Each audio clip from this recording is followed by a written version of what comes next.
ஆயுர்வேதம் ஒரு பொக்கிஷம், நம் ஆயுள் நீட்டக்கும் அற்புதம். டாக்டர் ஸ்ரீவர்மாஸ்.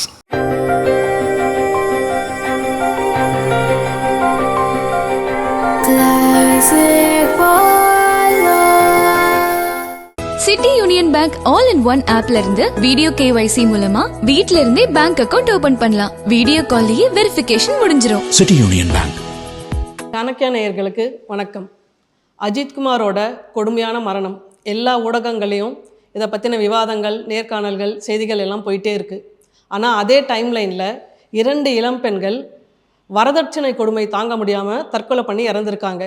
எல்லா ஊடகங்களும் இதை பற்றியும் செய்தி போடுறாங்க. ஆனால் என்ன போடுறாங்கன்னா, அவங்க அம்மா அழறது, அப்பா அழறது, எவ்வளோ நகை போட்டாங்க, என்ன கார் கொடுத்தாங்க, இதை பற்றியான செய்திகள் தான் போடுறாங்க. ஆனால் 2025லேயும் வரதட்சணை கொடுமை தாங்க முடியாமல் தற்கொலை ஏன் நடக்குது அப்படிங்கிற கேள்விக்கு விடை தேடுறாங்களான்னா அது ஒரு பெரிய சந்தேகம்தான். அந்த கேள்விக்கான விடையை தெரிஞ்சுக்கிறதுக்கு தான் இன்றைக்கி நம்மளோட வழக்கறிஞர் சுமதி இணைஞ்சிருக்காங்க. வணக்கம் மேம். வணக்கம் மேம். 2025 இருக்கோம். 2 வாரத்தில் 2 பெண்கள், திருப்பூரில் ரித்தன்யா, திருவள்ளூரில் லோகேஸ்வரிங்கிற ஒரு பொண்ணு. ஒரு கேஸில் பார்த்திங்கன்னா 300 பவுன், இன்னொரு கேஸில் பார்த்திங்கன்னா 5 சவரன் போடுறேன்னு சொல்லிட்டு 4 சவரன் போட்டதுனால இன்னமும் இருக்காம வரதட்சணை கொடுமை. அன்னைக்கு இருந்த அதே மாதிரி இன்னைக்கு இருக்குது. அது சில இடங்களில் அன்னைக்கு இருக்கிறதுலேருந்து அதனுடைய நிறத்தை மாற்றி, அதனுடைய தன்மையை மாற்றி வேறாக இப்போ வரதட்சணைக்கு முகங்கள் வேறாக இருக்குது.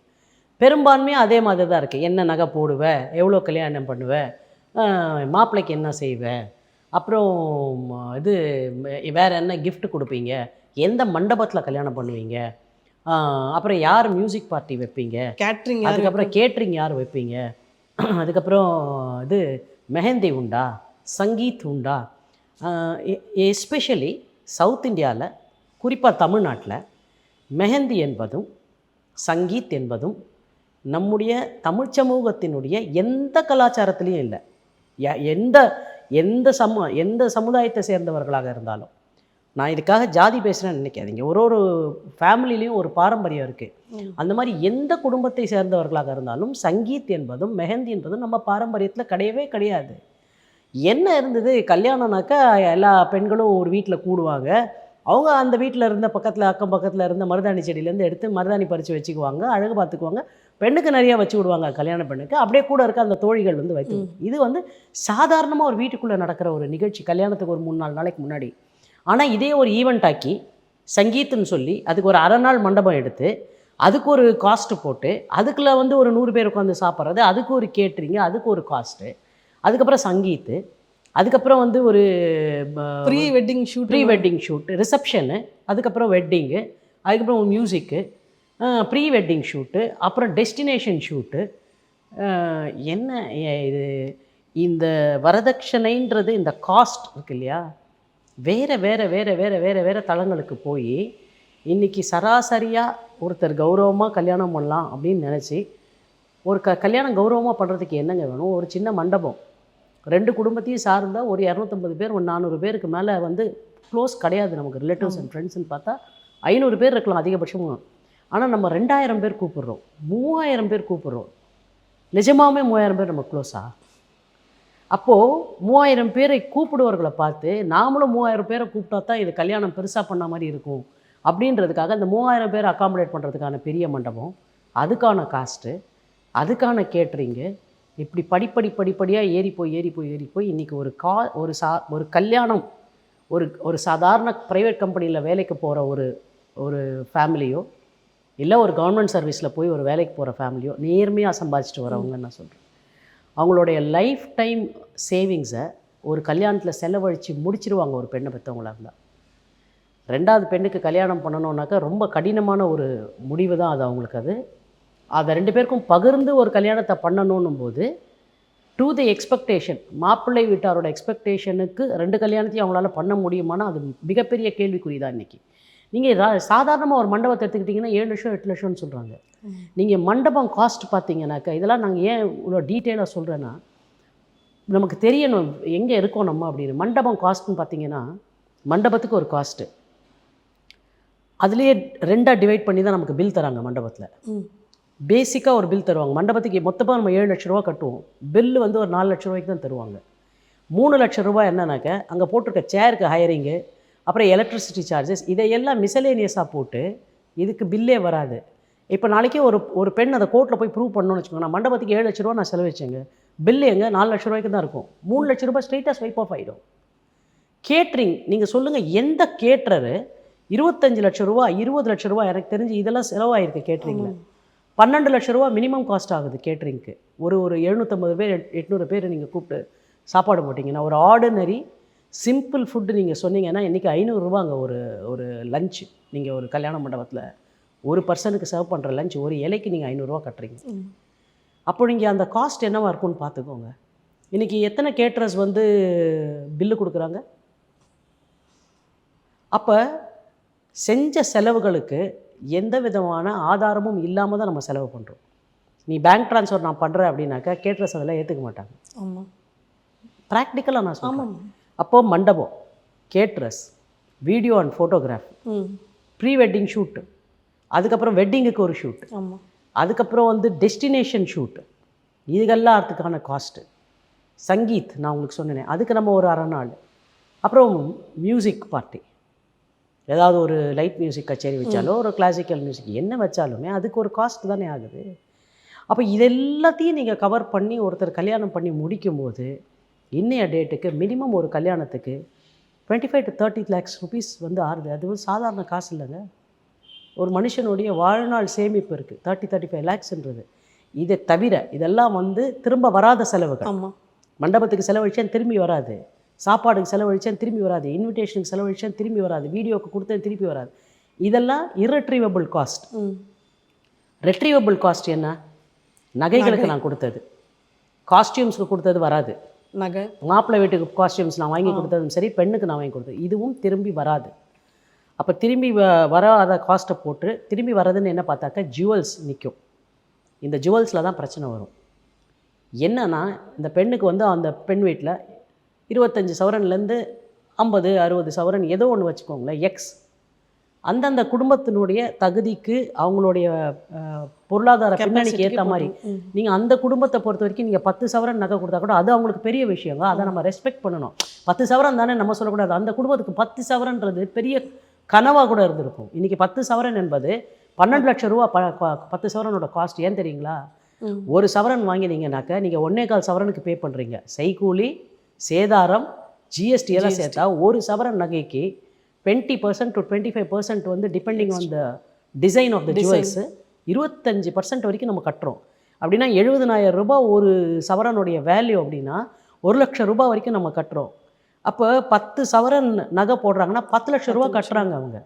10 சவரன் நகை போடுறாங்கன்னா 10 லட்சம் ரூபா செலவு பண்ணி அந்த கல்யாணத்தில் அவங்க அதை செய்கிறாங்க. 10 லட்சம் ரூபான்றது ஒரு எளிமையான குடும்பத்துக்கு, ஒரு அன்றாடம் ஒரு கூலி வேலைக்கு போகிறவங்களா கூட இருப்பாங்க, ஏதோ ஒரு பெயிண்டர் தொழில் பார்ப்பார், இல்லை ஒரு பில்டிங்கில் கான்ட்ராக்டில் ஒரு சின்ன வேலையில் இருப்பார், அவருக்கு அது பெரிய காசுங்க. அந்த 10 சவரன் நகையோ இல்லை 20 சவரன் நகையோ ஏதோ ஒரு நகை இந்த பெண் அதை வீட்டுக்கு எடுத்துகிட்டு போகிறா. எங்கே கல்யாணம் ஆன வீட்டுக்கு எடுத்துகிட்டு போகிறா. மேட்ரிமோனியல் ஹோம், புகுந்த வீடு. அந்த வீட்டுக்கு எடுத்துகிட்டு போனாக்க அங்கே எழுதப்படாத ஒரு சட்டம் என்ன தெரியல, லாக்கரில் வைக்கலாம். சரிங்க, லாக்கரில் வைக்கிறது ஃபேரு, சேஃப்டிக்கு. இந்த லாக்கர் யார் பேரில் இருக்கணும்? அந்த பொண்ணு பேரில். வெரி ஃபன்னி திங் இஸ், கூட மாமியார் வந்து ஒரு அன்வான்ட் ரைடர் மாதிரி கூட வருவாங்க. மாமியாரும் ஜாயிண்ட் லாக்கரு. அது எனக்கு எதுக்குன்னே தெரியல.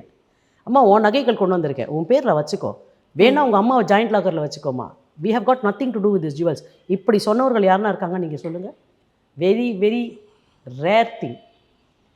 இதோட இன்னும் ஃபன்னியான திங்னு தெரியல, ஒரு சில சமூகத்தில், நான் சமூகம் பேர் சொல்ல விரும்பலை, அது தேவையில்லாத சர்ச்சைகளுக்கு உருவாகும், மாமனார் தாங்க எல்லாத்தையும் டீல் பண்ணுவார். எந்த பேங்க்கில் அக்கௌண்ட் இருக்கலாம், எந்த லாக்கரில் வைக்கலாம், அண்ட் அவர் ஜாயிண்ட் அக்கௌண்ட்டில் இருப்பார்.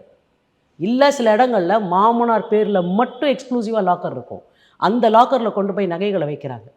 இது நீங்கள் என்ன விட்டுருங்க, ஒரு 100 அட்வொகேட்ஸ் கிட்ட நீங்கள் வெரிஃபை பண்ணிங்கனாக்க தே வில் நேம் யூ, யார் எங்கே நடக்குது இது. அந்த சமூகத்தில் அப்படி தான் இருக்குது. அந்த சமூகம் அதை ஃபாலோ பண்ணுது.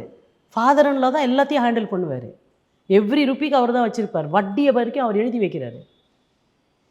இப்போ இந்த ரித்தன்யா கேஸில் கூட 3 மணி நேரம் அவர் நிற்க வச்சு திட்டினதா அவங்க அம்மா சொல்லியிருக்காங்க மேம். ஃபஸ்ட்டு இதை விடுங்க, என் நகைகளை நான் வச்சுக்க முடியாது. இன்னும் அதோட ஒரு டாப்அப் சொல்லட்டுங்களா? படித்த பெண்கள், நம்ம படித்த பெண்களை ஃபஸ்ட்டு பேசுவோம், படிக்காத பெண்களுக்கு அப்புறம் வருவோம். படிக்காத பெண்கள்கிட்ட இருக்க ஒரு அட்வான்டேஜ் என்ன தெரியுங்களா? எனக்கு இழக்கிறதுக்கு எதுவுமே இல்லைடா, வா நான் உன்னை பார்த்துக்கிறேன்ற ஒரு தைரியமாக தான் அவங்களுக்கு இருக்குது. இந்த படித்த பெண்கள் எதையோ இழந்துட போகிறோன்னு தேவையில்லாத பயம் அவங்களுக்கு. அந்த பயம் எதனால் வருதுன்னா கற்பிதங்கள்னால. நான் அந்த செக்மெண்ட்டுக்கு அப்புறம் வரேன். இப்போ இந்த நகைகளை தவிர இந்த பெண்கள் அவங்களோட எடுத்துகிட்டு போகிறது அவங்களுடைய சர்டிஃபிகேட்ஸ், 10th +2 டிகிரி வாய்ந்தா டிகிரி சர்டிஃபிகேட்ஸு, அவங்களோட ஆதார் கார்டு, பேன் கார்டு இருந்தால் பேன் கார்டு, பாஸ்போர்ட்ஸு எல்லாத்தையும் கொடுத்துட்றாங்க ஹஸ்பண்ட்டை. நீங்கள் எந்த ஃபேமிலியிலையாவது கல்யாணம் ஆன உடனே மாப்பிள்ளை டாக்குமெண்ட் எல்லாத்தையும் மனைவியிட்ட கொடுத்துட்டார் பத்திரமா வச்சுக்கன்னு கேள்விப்பட்டிருக்கீங்களா? ஆனால் மனைவி எல்லாத்தையும் கொடுக்கணும், கொடுக்குறாங்க, அவங்களே கொடுக்குறாங்க. சில சமயத்தில் வாலண்டரியா இது என்ன ஆகும்னு தெரியாமல் கொடுத்து வச்சிடுறாங்க. என்ன வேணால் ஆகட்டுமே, எதுக்கு கொடுக்கணும்? இட்ஸ் மை பர்சனல் டாக்குமெண்ட்டுங்க, அது எதுக்கு யார் கையிலையும் இருக்கணும்? இப்போ யார் கையிலையும் இருக்கணும்னு நான் சொன்னேன்ல, இந்த வார்த்தை என் டாக்குமெண்ட் தானேங்க, இதை நான் ஏன் யார் கையிலையோ கொடுக்கணும்னு கேட்டுட்டான்னு வச்சுக்கோங்க. அந்த பொண்ணு அவள் ரொம்ப ஆணவம் பிடிச்சவ, படிச்சுட்டான்ற திமிர் பிடிச்சவ, அவள் வந்து குடும்பத்துக்கு லாய்க்கு இல்லாதவ, இப்படியெல்லாம் பிராண்ட் பண்ணப்படுவா. அப்போ பர்சனல் டாக்குமெண்ட்ஸை நான் பிடுங்கி வச்சுக்குவேன்ற ஆண் அரகண்ட் இல்லை. அந்த டாக்குமெண்ட் உங்கள்கிட்ட நான் ஏன் கொடுக்கணும்னு தன்னுடைய நியாயமான கேள்வியை கேட்குற அந்த பெண் அரகண்ட்டு. அப்போ இங்கே எப்படி கட்டமைப்பு இருக்குதுன்னு பார்த்தீங்களா? ஆணோட அரகன்ஸை எங்கேயாவது நீ கொஸ்டின் பண்ணிட்டேன்னா நீ ரொம்ப திமிர் பிடிச்ச பொம்பளை.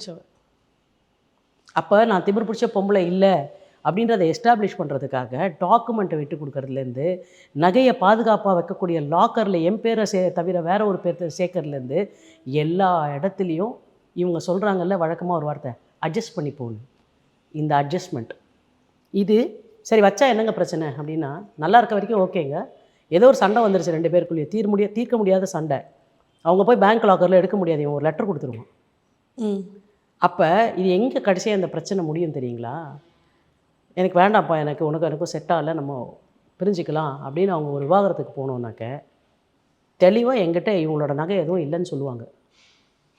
யாருக்கு தெரியும்? இந்த பேங்க் ஜாயிண்ட் அக்கௌண்ட்டில் இருக்கிறத ஆப்ரேட் பண்ணும்போது நடுவில் அவன் போய் ஆப்ரேட் பண்ணி எடுத்துருந்தான்னா யாருக்கு தெரியும்? அவன் 4 தடவை ஆப்ரேட் பண்ணுவான், அவன் 4 தடவை ஆப்ரேட் பண்ணுவான்.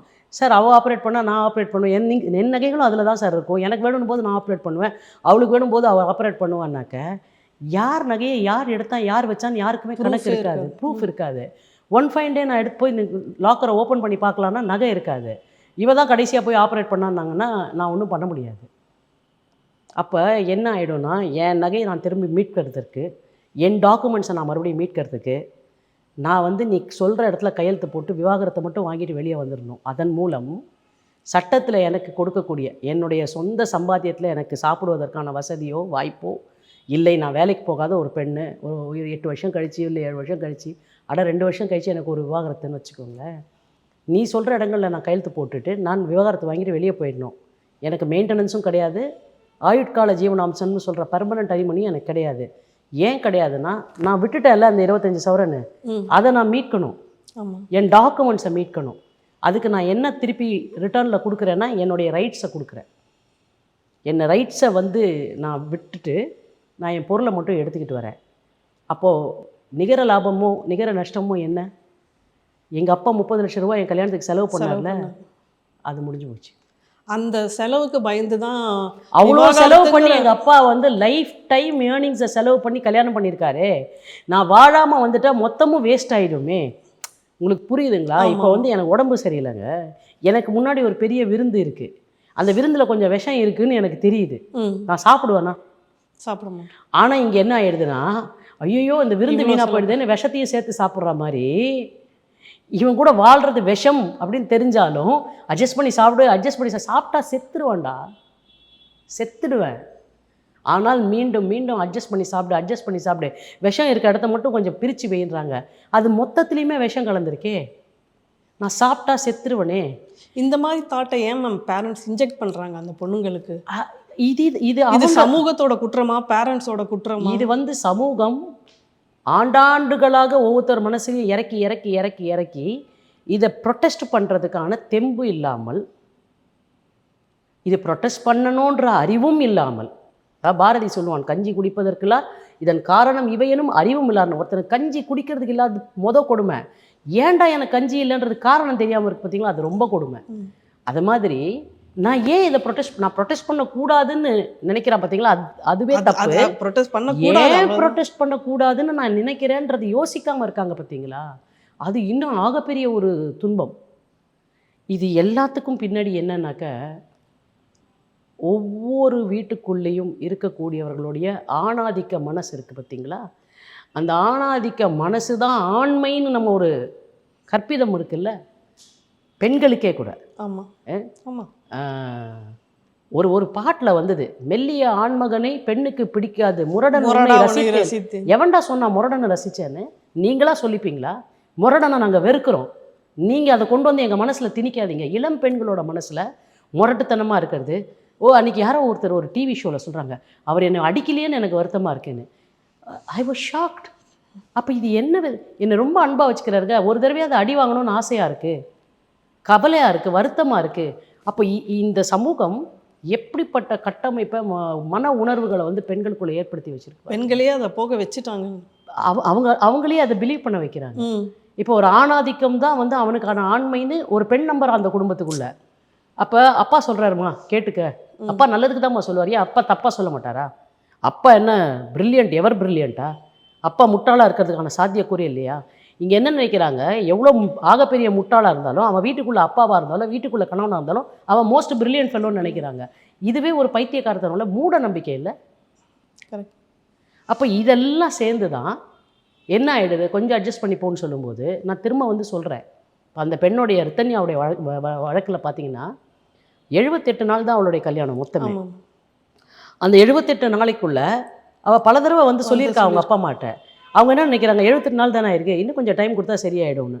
இந்த இடத்துல நான் இன்டர்செக்ட் பண்ணி ஒன்று சொல்லணும். சில பேர் வீட்டில் இன்னும் நினைக்கிறாங்க, ஒரு குழந்தை பிறந்தா எல்லாம் சரியாக போகும். ஏண்டா, குழந்தை பிறக்கிறதுக்கு முன்னாடி அங்கே எதுவுமே சரியா இல்லை, குழந்தை பிறந்தா எப்படி சரியாக போகும்? இவங்க என்ன நினச்சிக்கிறாங்க, ஏஜ் ஓல்டு டேஸ், 100 வருஷத்துக்கு முன்னாடி வீட்டுக்குள்ளே ஒரு குழந்தை பிறந்தோடனே குழந்தைக்காகவாது நான் ஒரு நல்ல தகப்பனாக இருந்துட்டு போயிடுறேன்னு ஒருத்தன் இருப்பான்ல, அவன் இன்னும் உயிரோடு இருக்கான்னு நினச்சிக்கிட்டு இருக்காங்க. அவன்லாம் செத்து போய் எந்த காலமும் ஆயிடுச்சு. இப்போ யாருக்காகவும் நான் என்னை மாற்றிக்கிறதுக்கு ரெடியாக இல்லை, எதுக்காகவும் நான் விட்டு கொடுக்குறதா இல்லை, எதுக்காகவும் நான் என்னுடைய எண்ணங்களை வந்து ரீஒர்க் பண்ணுறதுக்கு தயாராக இல்லைன்ற மாதிரியான மனநிலையில் இருக்காங்க. நீங்கள் ஒரு குழந்தை பிறந்தா சரியாயிடும்னு இந்த பெண்ணை மறுபடியும் கம்பல் பண்ணி அவனுக்கும் நீங்கள் ஒரு குழந்தை பெற்று கொடுத்துட்டீங்கன்னா சரியாயிடுமோன்னு மாமியார் அந்த பக்கத்தில் சும்மா வச்சுமே கிளப்பி விட்டு, அந்த பெண்ணுக்கு குழந்தை பிறந்தப்புறம் அந்த குழந்தை பிறக்கிறதுக்கு 1000 டார்ச்சர் பண்ணி, அந்த குழந்தைக்கு பிறக்கிறதுக்கு முன்னாடி ஒரு வளகாப்பு சீமந்தத்தில் ஏகப்பட்ட பிரச்சனை பண்ணி, டெலிவரியில் நீ காசு கட்டு நான் காசு கட்டுன்னு கீழ்த்தரமாக இறங்கி ஒவ்வொரு ஸ்டேஜ்லேயும் அந்த பெண்ணுடைய வாழ்க்கையை வந்து துன்பம் நிறைந்ததாக, எதெல்லாம் அவளுக்கு சந்தோஷமாக இருந்திருக்கணுமோ, எதெல்லாம் அவளுக்கு ஹாப்பி மெமரிஸாக இருந்திருக்கணுமோ அதெல்லாம் வந்து ஒரு டெவஸ்டேட்டிங் ஃபீலிங்காக மாற்றி இன்றைக்கி நீ அந்த அளவுக்கு பண்ணுற.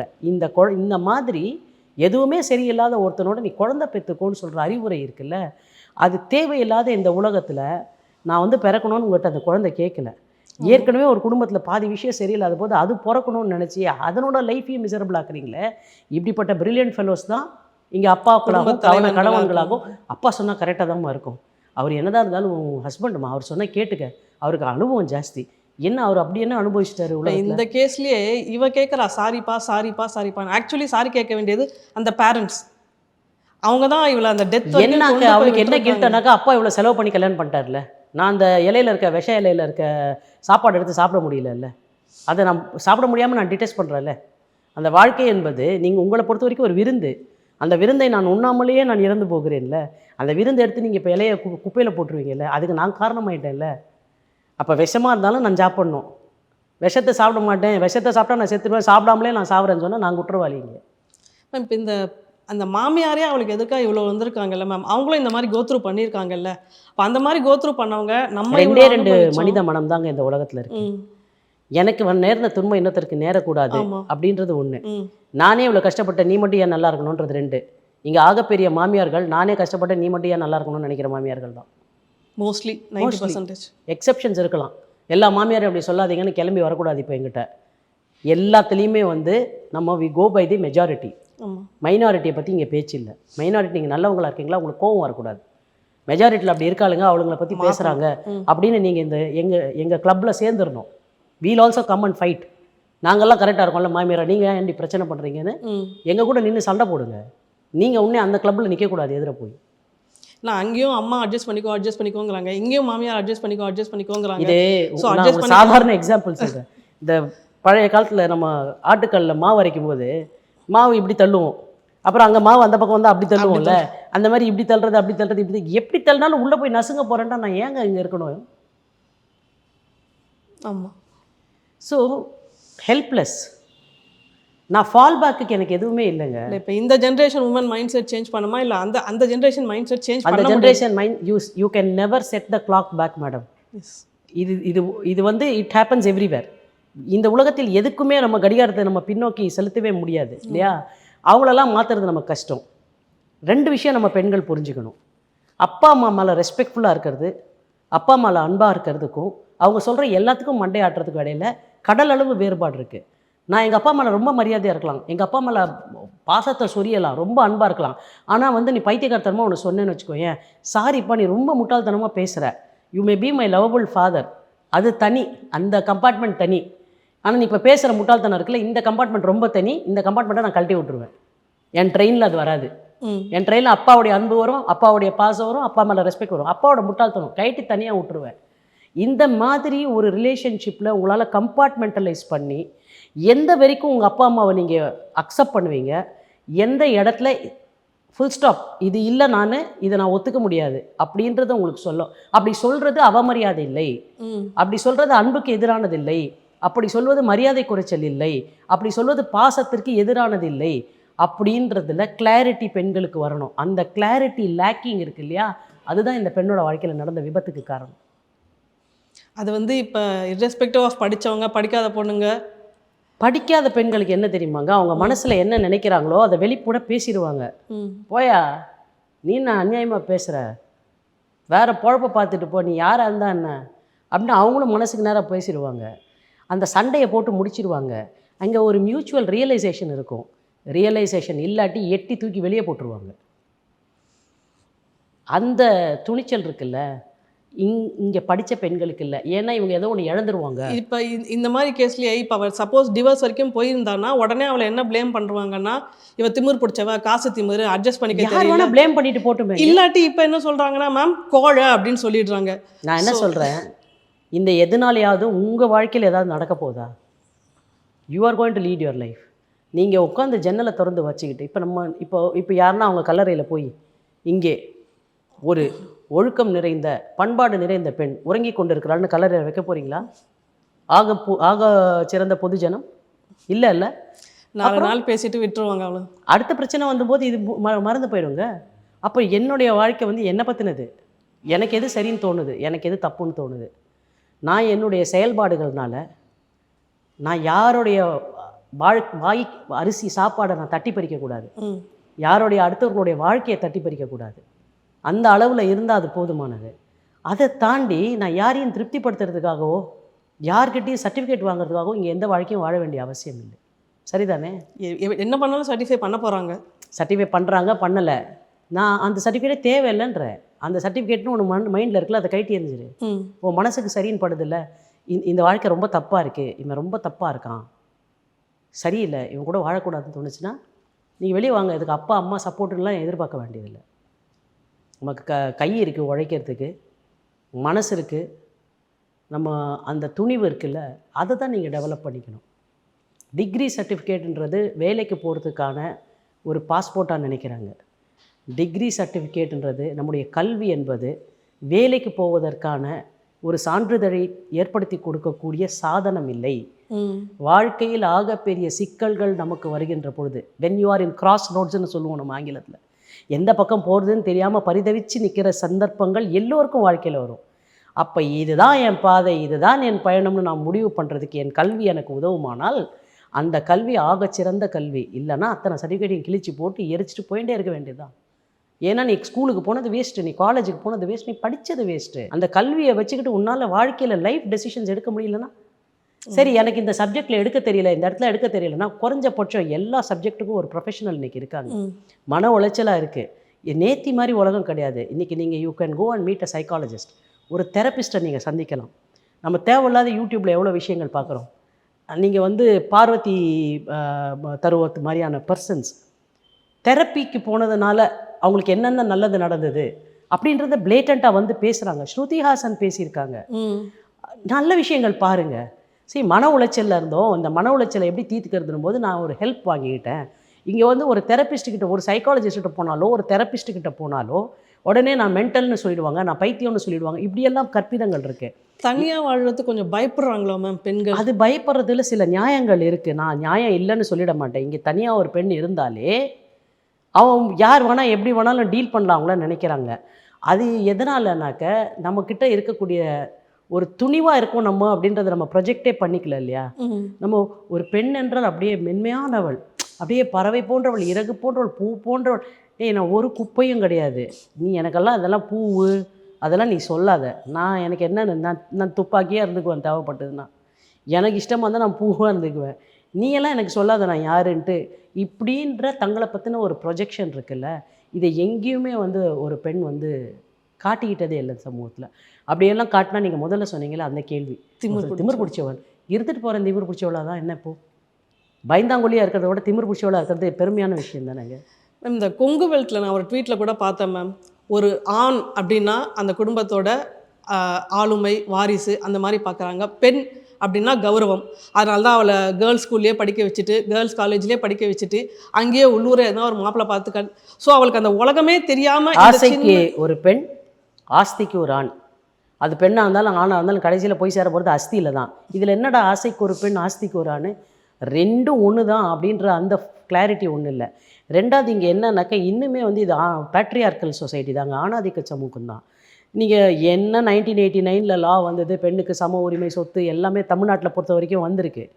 ஆனாலுமே இங்கே வந்து 10 ஏக்கரா நிலம் இருக்குது, 25 ஏக்கரா நிலம் இருக்குது. நீங்கள் கொங்கு பெல்ட்டுன்னு சொன்னதுனால நான் சொல்கிறேன், 25 ஏக்கரா நிலம் இருக்குது. இந்த நிலம் யாருக்கு போகும்னு நினைக்கிறீங்க? அப்பாவுக்கு அப்புறம் அந்த பெண்ணுக்கு பொதுவாக நான் கேள்விப்படுறது, அந்த பெல்ட்டில் வந்து ஒரு தங்க ஒடியானம் போடணுமா கல்யாணத்தில். அது இருக்குது, ஒரு 12 சவரன் 20 சவரனில் போடுறாங்க. நான் என்ன பண்ணணும் அந்த தங்க பெல்ட்டை வச்சுக்கிட்டு? அதுவும் லாக்கரில் இருக்க போது அது லாக்கரில் வைப்பேன். எவனாவது ஒருத்தன் வந்து ஏமாத்துறவங்க வந்தான்னாக்கா முடிஞ்சுது அது கதை. நான் தான் உனக்கு பிரித்து கொடுத்துட்டேன்ல, ஏற்கனவே கல்யாணம் பண்ணி வச்சிட்டோம்ல, அதனால திருப்பி வராத அப்படின்னு சொல்லக்கூடிய கொடூரமான அண்ணன்களும் இருக்க தான் செய்கிறாங்க இல்லையா. என் தங்கச்சி எப்படிடா நீ இப்படி பண்ணுவேன்னு சொல்லி தட்டி கேட்குறவன் கிடையாது. ஏன்னா அவன் ஆம்பளைக்கு ஆம்பளை சப்போர்ட்டாக இருக்கான். நான் ஒரு சகோதரியினுடைய அண்ணன் என்பதை காட்டிலும் நான் ஆண் சமூகத்தை சார்ந்த ஒருத்தன் அப்படின்றது தான் அவங்க மனசில் ஆகப்பெரிய விஷயமா இருக்குது. அப்போ இந்த ஆணாதிக்கம் என்பது எல்லா ஃபேமிலிஸும் இன்டாக்டாக இருக்கணும். அங்கே பொம்பளைங்க கொஞ்சம் அடங்கி இருந்தால் பரவாயில்ல, கொஞ்சம் அடி வாங்கினா பரவாயில்ல அப்படின்றத அவங்க இன்டாக்ட்ரினேட் பண்ணிட்டாங்க அவங்க மனசில். நீங்கள் அவங்கக்கிட்ட போய் நீதி கேட்டு என்ன கிடைக்க போகுது உங்களுக்கு? அப்போ உங்களுக்கான நீதியை நீங்கள் தான் வடிவமைச்சிக்கணுன்றத இந்த சமூகத்தில் இருக்கக்கூடிய எல்லா செக்மெண்ட், நீங்கள் கோயம்புத்தூர்னு சொன்னீங்க, எல்லா இடத்துலையும் தான் இருக்காது. நீங்கள் டவுன் சவுத்தில் போனால் இல்லையா, ஹானர் கில்லிங்லாம் அந்த சைடு தானே மேம் ரொம்ப ஜாஸ்தி. நீங்கள் டவுன் சவுத் இல்லைங்க, நீங்கள் எந்த சைடு எடுத்துட்டாலுமே அல்டிமேட்டாக டவுன் சவுத்தில் கூட தான் நிறைய பிரச்சனைகள் இருக்குது, எல்லா இடத்துலையும் தான் இருக்குது. அப்போ அந்தந்த பெண்கள் தான் அதை ஹேண்டில் பண்ணணும். அந்தந்த பெண்கள் அதை ஹேண்டில் பண்ணணும். அவங்க வந்து பாசத்தினால கட்டுப்படுறது, இல்லை அண்ணன்றது, அப்பான்றது. நான் அதுக்காக ஃபேமிலியை விட்டுட்டு எல்லோரும் வரணுன்றதை நான் ப்ரப்போன் பண்ணல. நான் சொல்ல வர்றது என்னென்னா, தொடக்கத்தில் சொன்னது தான், நான் உன் மீது வைத்த பாசத்திற்கும் உன் மீது வைத்த அன்பிற்கும் உன் முட்டாள்தனத்தை நான் எதிர்ப்பதற்கும் எந்த தொடர்பும் இல்லை. They are distinct things, they are different compartments அப்படின்னு அந்த கம்பார்ட்மெண்டலைசேஷன் இருக்குல்ல. நான் ஒன்றை ஒத்துக்கிறதுனாலே உன்னோட எல்லாத்தையும் ஒத்துக்கணுன்ற அவசியம் எனக்கு இல்லைன்றத கிளாரிட்டி பெண்களுக்கு இல்லை. இப்போ உங்கள்கிட்ட நிறையா கேசஸ் வரும்ல மேம், விவாகரத்து கேசஸ். இப்போ அதில் எந்த மாதிரி வராங்க மேம்? படித்தா இல்லை ஏஜ்டா? எல்லாமே இருக்குங்க. கடமைகளை செய்து, ஆமாம் 60 வயசில் எனக்கு வந்திருக்காங்க. 60 வயசில் எதுக்குன்னு கேட்டாங்க ஒரு கோர்ட்டில். சார் இது வரைக்கும் நல்லா இதுவும் பண்ணிட்டேன், கமிட்மெண்ட்டும் பண்ணிட்டேன், இப்போ நான் எங்கள் சம்மந்திக்கிட்ட கூட சொல்லிட்டேன் நான் டைவர்ஸ் பண்ண போகிறேன்னு. அவங்களாம் கூட நோ ப்ராப்ளம்ட்டாங்க. ஸோ எங்களுக்கு நோ ப்ராப்ளம் முடிக்க. அப்போ 60 வருஷமாக அதை அழுத்தி தாங்கிட்டு இருந்துட்டு வெடிச்சு ரிட்டையர்மெண்ட் ஆகுது. மேரேஜ்லேருந்து ரிட்டையர்மெண்ட் ஆகும். மேரேஜ்லேருந்து ரிட்டையர்மெண்ட், வேலையிலேருந்து ரிட்டையர்மெண்ட் மாதிரி மேரேஜ்ன்ற பேர்டன்லேருந்து ரிட்டையர்மெண்ட்டு. எதுக்கு? ஒன்றொன்றுத்தையும் பார்த்துட்டு இருந்தோன்னா வேர் இஸ் த எண்ட்? ஓரளவுக்கு தாங்க நம்ம மற்றவங்களுக்காக வாழ முடியும். ஃபேராக வாழலாம். குழந்தைங்க ரொம்ப சின்ன குழந்தைங்க, நம்ம வந்து ரெஸ்பான்சிபிலிட்டி எடுத்துக்கணும். அப்போ நமக்கு ஒரு வேலை இருக்கணும். இல்லை நம்ம டீசெண்டாக உட்காந்து பேசி இது பார் எனக்கு உனக்கும் பிரச்சனை. குழந்தைங்கள பொறுத்த வரைக்கும் நம்ம நீ தான் அப்பா நான் தான் அம்மா, அதில் எந்த மாற்றமும் இல்லை. உனக்கு குழந்தைங்க மேலே என்ன பிரியம் இருக்கோ அதில் எந்த தடையும் இல்லை. எனக்கு குழந்தைங்க மேலே என்ன பொறுப்பு இருக்கோ அதுலேயும் எந்த தடையும் இல்லை. நீ ரெஸ்பான்சிபிலிட்டி, நீ தான் ஒர்க் பண்ணுற, நான் ஒர்க் பண்ணல, ஏன்னா நீ தான் சொன்ன ஒர்க் பண்ண வேணான்ட்டு.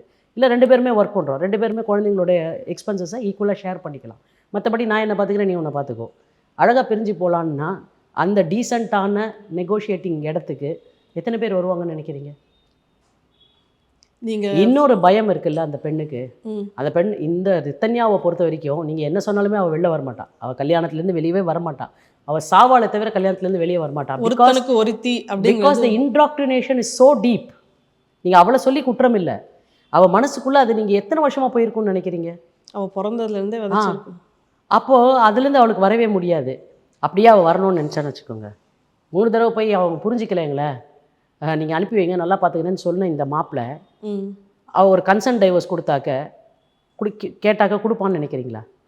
இல்லைங்க, எனக்கு ரொம்ப பிரியமுங்க அந்த பொண்ணுங்க, நான் அந்த பொண்ணோட தாங்க எனக்கு வாழணும்னு நினைக்கிறேங்க, அதுதான் குடும்பத்தில் விட்டு போக முடியாதுங்கன்னு இவன் 10 வருஷம் கேஸ் நடத்தினான்னு வச்சுக்கோங்க. 10 வருஷம் யாருக்குங்க தெம்பு இருக்குது? எத்தனை பேருக்கு தெம்பு இருக்குது கோர்ட்டுக்கு போகிறதுக்கு? ஒரு கேஸை நீங்கள் ஃபேமிலி கோர்ட்டில் போட்டு ட்ரையல் நடந்தாக்க மினிமம் 5 வருஷம் ஆகிடும். சரி, 5 வருஷத்தில் இவன் ஜெயிக்கிறா இல்லை அவள் ஜெயிக்கிறா? தோத்தவன் அப்பீலுக்கு போவான், இவன் ஜெயிச்சா அவன் அப்பீலுக்கு போவான், அவன் ஜெயிச்சா இவன் அப்பீலுக்கு பொறுத்தவரை வழி இல்லை. அதுக்காக அடுத்த கட்டத்துக்கு அது ஹைகோர்ட்டு அந்த அப்பீல் போச்சுன்னா அங்கே 3 வருஷம். நம்ம கோர்ட்டை தப்பு சொல்ல முடியாது. அங்கே இருக்க ஒர்க்லோடுக்கு அவங்களும் மனிதர்கள் தான் இல்லையா? நீதிபதிகளுக்கும் ஒரு எல்லை இருக்குது. எவ்வளோ ஒர்க் பண்ண முடியும்? காலையிலேருந்து நீங்கள் 10:30லேருந்து சாயங்காலம் 4:30 வரைக்கும் ஒன்றும் வேணாங்க. ஒரு நீதிபதியினுடைய சிரமம் என்னன்னு புரிஞ்சுக்கணுன்னா, காலைல 10:30 மணிலேருந்து 4:30 மணி வரைக்கும் யாரோ 2 பேர் பேசிக்கிட்டே இருப்பாங்க. நீங்கள் கவனம் கொஞ்சம் கூட சரியாமல் கேட்டுக்கிட்டே இருக்கணும் அப்படின்ற வேலையில் உட்காந்து பாருங்கள், அவங்களுடைய கஷ்டம் என்னன்னு தெரியும். அதோடு அது முடிஞ்சிடாது. 4:45 வரைக்கும் கேட்டிருக்கேன். கேட்டதுக்கு சிலது சின்ன சின்ன கேஸஸ்க்கு அங்கங்கேயே ஆர்டர் போட்டிருக்கேன். பெரிய விஷயம் நிறையா டாக்குமெண்ட்ஸை நான் டீல் பண்ணி போடணுன்னா வீட்டுக்கு எடுத்துகிட்டு போய் உட்கார வச்சு நான் நைட்டு வரைக்கும் எழுதணும். ஒரு பர்சனல் லைஃபே இருக்காது அவங்களுக்கு இல்லையா? அப்போது அவங்க எவ்வளோ தான் எடுத்துக்குவாங்க லோடு? எவ்வளோ எடுத்துக்க முடியும்? அப்போது இந்த டிலே தவிர்க்க முடியாதது. ஏன்னா பாப்புலேஷனுக்கு ஏற்ற அளவுக்கு அத்தனை நீதிமன்றங்களும் அத்தனை நீதிபதிகளுக்கான ஸ்ட்ரென்த்தும் இங்கே இல்லை. அந்த டிலேவை நம்ம எதன் மீதுமே காரணம் காட்ட முடியாது. ஒரு எஸ்டாப்ளிஷ்மெண்ட்டுன்றதுல இந்த சிரமங்களெல்லாம் நமக்கு இருக்குது. அப்போது இந்த 10 வருஷம் ஆகிடுமே, 10 வருஷம் என் வாழ்க்கை போயிடுச்சுன்னா, இப்போ சப்போஸிங் யாரோ ஒருத்தருக்கு ஒரு 27 வயசில் கல்யாணம் ஆகுதுங்க, ஒரு ஸ்லைட்லி லேட் மேரேஜ், இல்லை 29 வயசில் கல்யாணம் ஆகுது, 39 வயசு வரைக்கும் இந்த லிட்டிகேஷன் நடக்கும். கல்யாணம் ஆன உடனே பிரச்சனைனா, இல்லை ஒரு 1 இயர் கழிச்சு பிரச்சனைனா 41 வயசு வரைக்கும். 41 வயசில் எனக்கு விவாகரத்து வந்துதா என்ன, வராட்டி தான் என்ன? நான் அதுக்கப்புறம் என்னவா ரீஷெட்யூல் பண்ணிக்கிறது என் லைஃப்பை? அப்போ இந்த பயங்கள் இருக்கு இல்லையா, இந்த சொல்லப்படாத பயங்கள், பேசப்படாத பயங்கள், மற்றவர்கள் பூச்சாண்டி காட்டுவாங்க. ஓட்டுக்கெல்லாம் போனேன்னு வச்சுக்க கண்ணு 10 வருஷம் ஆகிடும்ல, வாழ்க்கையே போயிடும்ல அப்படின்னாங்கன்னா எவ்வளோ பயம் வரும்? வாழ்க்கை கிடையாது எனக்கு அப்படின்னு உங்ககிட்ட யாருன்னா வந்து சொன்னால் அது உங்களுக்கு எவ்வளோ பயமாக இருக்கும்? அது உங்ககிட்ட சொல்லப்படும் பொழுது தான், அது நேரடியாகவோ மறைமுகமாகவோ சொல்லப்படும் பொழுது தான் அந்த பயம் இருக்குல்ல, அது என்ன வேணாலும் நம்ம செய்ய வைக்கும், தற்கொலை உட்பட. அதை நான் ஜஸ்டிஃபை பண்ணல. அவள் ஏன் இதெல்லாம் செஞ்சிருப்பான்றதுக்குள்ள இத்தனை லேயர்ஸ் ஆஃப் ப்ராப்ளம்ஸ் இருக்குது.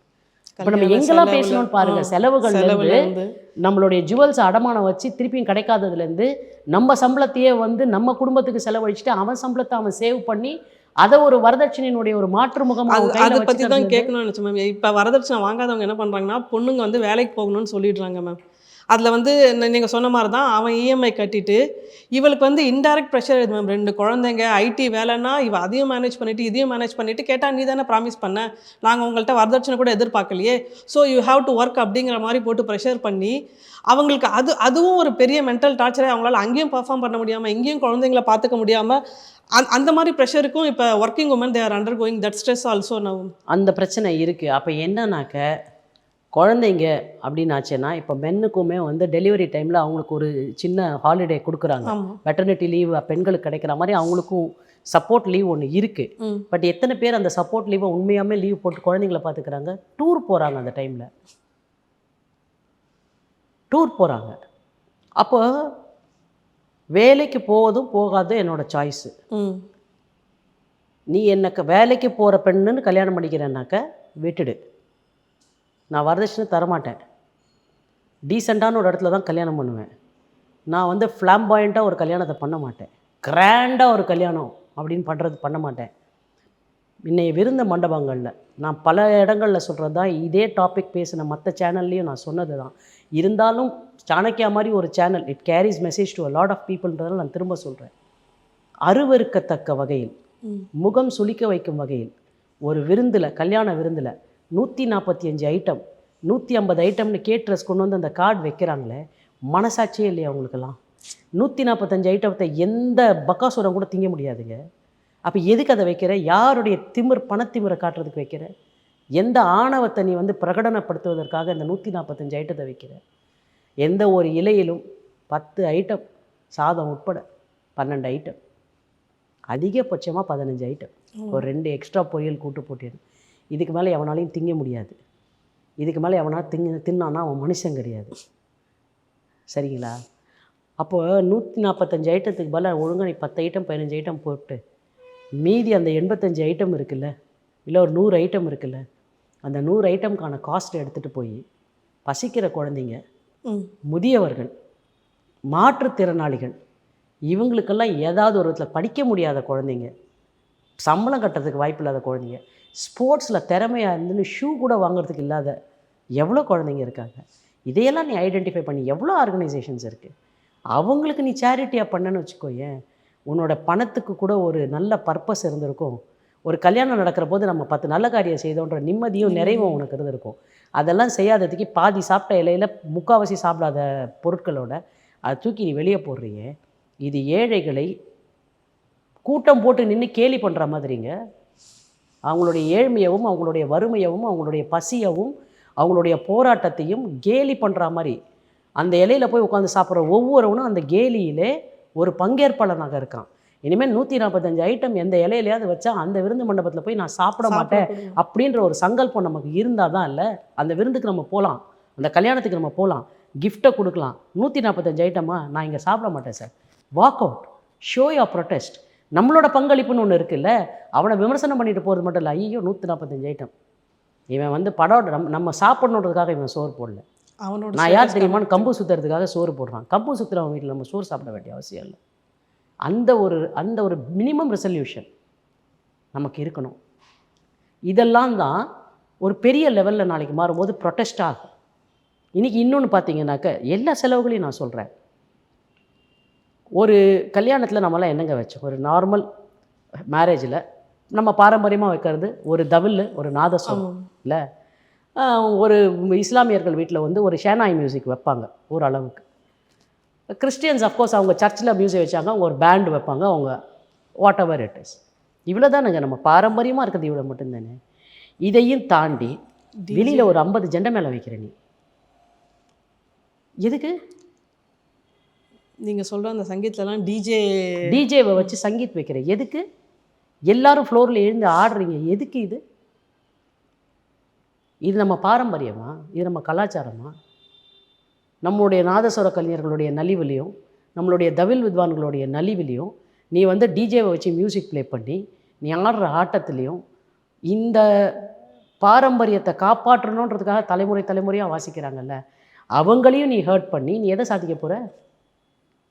இப்போ நீங்கள் ஒன்றையும் யோசிச்சிங்கன்னாக்கா நம்ம எவ்வளோ டீவியேட் ஆகிட்டோம் ஒவ்வொன்றுத்துலேருந்தும். ஆனால் டீவியேட் ஆகாத ஒரே பாயிண்ட் என்ன?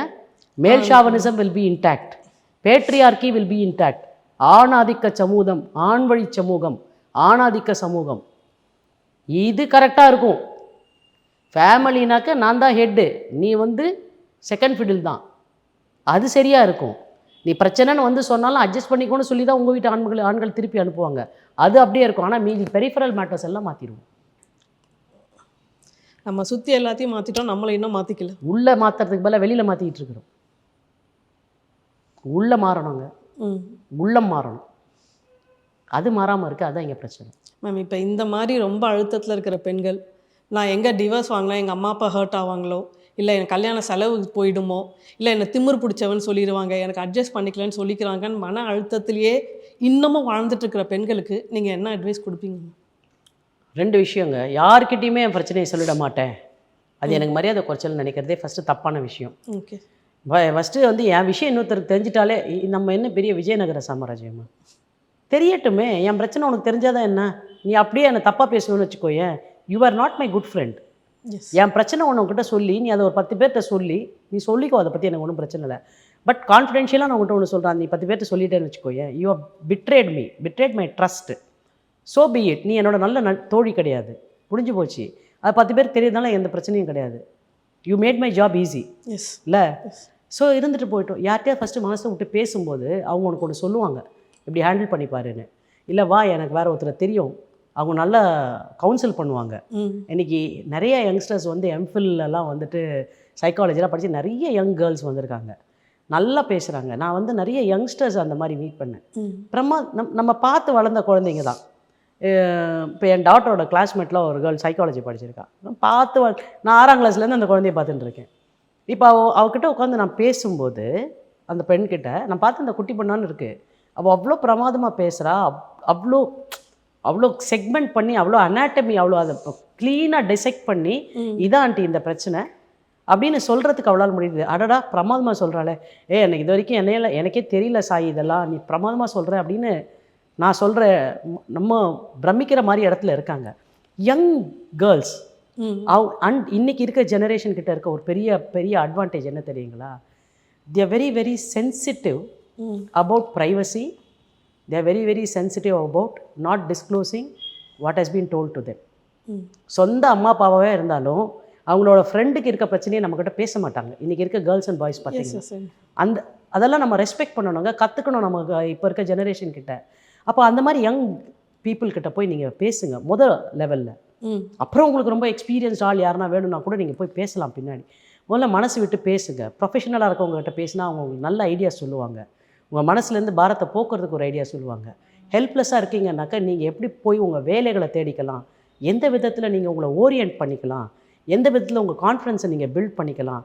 இல்லை நீட் பி உங்கள் அப்பா அம்மாவை கூப்பிட்டு சார் நீங்கள் பண்ணுற தப்பு இல்லைன்னா ரைட்டு இல்லைனாக்கா அதை எப்படி சொல்லணுமோ அதை எப்படி சொல்லலாம், அந்த மாதிரி they'll know how to handle it. அதை உங்களுக்கு அட்வைஸ் பண்ணுவாங்க. அதன் மூலம் வந்து தனியாக இருக்கும்போது உங்களுக்கு ஒரு பயம் இருக்குல்ல, அது பக்கத்தில் ஒரு ப்ரொஃபஷனல் துணையை வச்சுக்கும் போது உங்களுக்கு அந்த பயம் இருக்காது. So women who are in distress, especially suicidal tendencies இருக்கவங்க வந்து இன்றைக்கி வந்து சூசைடல் டெண்டன்சிஸ் இருந்தாக்கா எங்களை அணுகுங்கன்னு சொல்லிட்டு இப்போ ஸ்கார்ஃப் மாதிரியான ஆர்கனைசேஷன்ஸ் அவங்களாம் வந்து they are doing a wonderful job. அவங்கள அன்றைக்கி எனக்கு இந்த மாதிரி சூசைடல் டெண்டன்சிஸ் இருக்குது, இதெல்லாம் தான் நான் பிரச்சனைகளை நான் கோ த்ரூ பண்ணுறேன், நான் என்ன பண்ணணும்னு கேட்டாக்க they will help you out. Okay. அதுக்குன்னு they know எப்படி அவங்கள அந்த டெண்டன்சிஸில் இருக்கவங்கள என்ன மாதிரியான ஆற்றுப்படுத்தணும், எப்படி வந்து அவங்கள வெளியில் கொண்டு வரணும், அவங்களுக்கு என்ன விதமான சப்போர்ட் தேவை, எது அவங்கள பாதிக்குது. It is so personalised.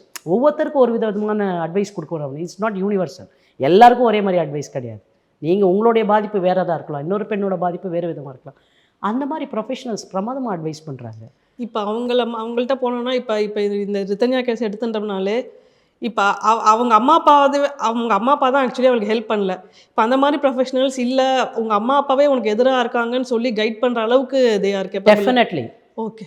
Suddenly சொல்லுவாங்க. ஓகே. தேவைப்பட்டாக்க அவங்க அம்மா அப்பாவை கூப்பிட்டு இது பாருங்க, இந்த கல்யாணம் ஜெயிக்கணும்னு நீங்கள் நினைக்கிறீங்களா, உங்கள் பொண்ணு உயிரோடு இருக்கணும்னு நினைக்கிறீங்களா, உங்கள் பொண்ணு உயிரோடு இருக்கணும்னு நினச்சிங்கன்னா மறுமுறை இந்த வீட்டுக்கு நீங்கள் அனுப்பக்கூடாது. ஓகே. மீறி அனுப்பிச்சா அவருக்கு இன்னொரு வாட்டி ஸ்ட்ரெஸ் வந்தால் சார் உங்கள் பொண்ணு நீங்கள் சொல்கிறத கேட்க மாட்டாங்க sir, we will stand support to her அப்படின்னு சொல்கிறதுக்கு எவ்வளோ ஆர்கனைசேஷன்ஸ் இருக்குதுன்னு நினைக்கிறீங்க? ஏன்னா நீங்கள் அந்த இன்னொரு இதுலேயும் சொல்லியிருந்தீங்க அவங்க தப்பு பண்ணுறாங்கங்கிறதே அவங்களுக்கு தெரியல. ஆமாம், அவங்களுக்கு அவங்களுக்கு புரியலைங்க. இவங்க அப்பா சொல்கிறாரு, இந்த பெண்ணோட அப்பா சொல்கிறாரு, ஒருவனுக்கு ஒரு தீனுன்ற அந்த கோட்பாட்டில் என் பெண் இறந்துட்டதை நினச்சி எனக்கு பெருமையாக இருக்குன்றார்.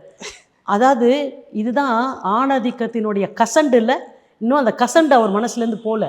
இது பெருமையா? ஒருவனுக்கு ஒருத்தினா என்னங்க? நான் சொன்னது தான் என்னால் திரும்பி சொல்கிறேன். ஒருவனுக்கு ஒருத்தினா என்ன? கல்யாணம் பண்ணிட்டு 2 பேர் வாழ்கிறீங்களா? எக்ஸ்ட்ரா மேரிட்டல் அஃபேரில் நீ என்டர் ஆகிடக்கூடாதுன்றதுக்கு பேர் ஒருவனுக்கு ஒருத்தி. அப்போது நான் உன்னை கல்யாணம் பண்ணிக்கிறேன், நீ நானும் கணவன் மனைவி, நான் உனக்கு உண்மையாக இருக்கணும், நீ எனக்கு உண்மையாக இருக்கணும், உன்னோட கஷ்ட நஷ்டத்தில் நான் பங்கு பெறணும், என்னோட கஷ்ட நஷ்டத்தில் நீ பங்கு பெறணும். ஆனால் நீயே என் துன்பத்துக்கு காரணமாவேன்னு வச்சுக்கோயேன், நீ தான் என் பிரச்சனைன்னு வச்சுக்கோயேன். நான் உண்டேருந்து விலகி போகிறதுலேயும் தப்பு இல்லை. அந்த ஒருவனுக்கு ஒருத்தின்றதுனுடைய கமா இருக்குல்ல, அது முடிஞ்சு போய் ஃபுல் ஸ்டாப் அந்த இடத்துல வந்துடுது. put a full stop to it. It's no more a comma. Divorce வாங்கினா திமிர் பிடிச்சவங்க இல்லை அப்படிங்கிற மைண்ட் செட்டும் பெண்களுக்கு வரணும். ஆமாம், கண்டிப்பாக. ஏன்னா அது அது அதை நினச்சி தான் ரொம்ப பயப்படுறாங்க. ஏங்க உயிர் பெருசா கல்யாணம் பெருசானா உயிர் தாங்க பெருசு. நான் பாவமா நீ பாவமானா நான் தான் பாவம், நீ பாவம் இல்லை. இது எல்லா ரிலேஷன்ஷிப்லேயும் சொல்கிறேன். நான் ஒரு வாக்கு கொடுத்துட்டேங்க, அதனால நான் கையெழுத்து போட்டேன். யாருக்கு? கடனே திருப்பி கட்டாதவனுக்கு. டேய் நான் வாக்கு கொடுத்தேன், ஆனால் இப்போ பார்க்கும்போது உன்னோட ட்ராக் ரெக்கார்ட் ரொம்ப தப்பாக இருக்கு, நான் கையெழுத்து போட மாட்டேன். ஐயோ பாவமா, நான் பாவமா நீ பாவம்னா நான் தான் பாவம். இப்போ நான் தான் பாவம்னு நினைக்கிறதுக்கே ஒரு கில்ட் இருக்குது. கில்ட்டை போட்டு போட்டு வாழ்கிறாங்க. நீ இப்படி செஞ்சிட்டேன்னா அப்படி நடக்கும், அப்படி என்னவானா சொல்லட்டும், என்னை நீ கில்ட்டியா. இப்போ இந்த கேஸில் பார்த்தீங்கன்னா என்னை பற்றி நீ மறுபடியும் போய் சொன்னியானாக்கா நான் உயிரை விட்டுடுவேன்னு அவங்க ஹஸ்பண்ட் சொல்கிறான். சாவேண்டா, சாவு, செத்துப்போ. அவள் அதுக்கும் என்ன யோசிச்சிருக்கான்னா, அவன் செத்தா நம்ம அப்பா அம்மா கெட்ட பேர் வந்துடும், நம்ம மூலியம். தேவையில்லாதது அது. அப்படி வளர்க்கப்பட்டாங்க. தேவையில்லாதது. ஒருத்தர் எனக்கு உயிர் வேணான்னு செத்து போவான்னு சொன்னாக்க நீ எனக்கு அடிமையாக இருக்கணும். நீ எனக்கு அடிமையாக இல்லாட்டி நான் தப்பாகவே இருப்பேன். அவன் அந்த பெண்ணு சொல்கிறா பாருங்க, அந்த ஆடியோ கேட்டிருப்பீங்க நீங்கள். எங்கள் மாமியார் பண்ண கேவலங்களை பற்றி சொல்கிறா. அவன் ஃபாதர் இன்லா பையனுக்கு பர்சனல் லைஃப்பில் நீ நடந்துக்கிற விதத்துலேருந்து மாறி போகணும்னு பேசியிருக்காரு அந்த ஃபாதர் இன்லா. அது வந்திருக்கு. அப்போது இந்த பையன் என்னெல்லாம் ஷேர் பண்ணியிருப்பான் அவங்க அப்பாட்ட. ஒன்று, அவன் ஷேர் பண்ணானா இல்லையான்னு நமக்கு தெரியாது. ஷேர் பண்ணியிருந்தான்னா அது அசிங்கம். ஷேர் பண்ணி அவங்க அப்பா அதை கேட்டாருனாக்க அது ரொம்ப அசிங்கம். ஷேர் பண்ணாமல் அவங்க அப்பாவே பேசினாருன்னா அது ஆபாசம் இல்லையா? எப்படி பார்த்தாலும் இந்த 2 ஆண்கள் இருக்கக்கூடிய வீட்டில் உனக்கு என்ன பாதுகாப்பு இருக்குது?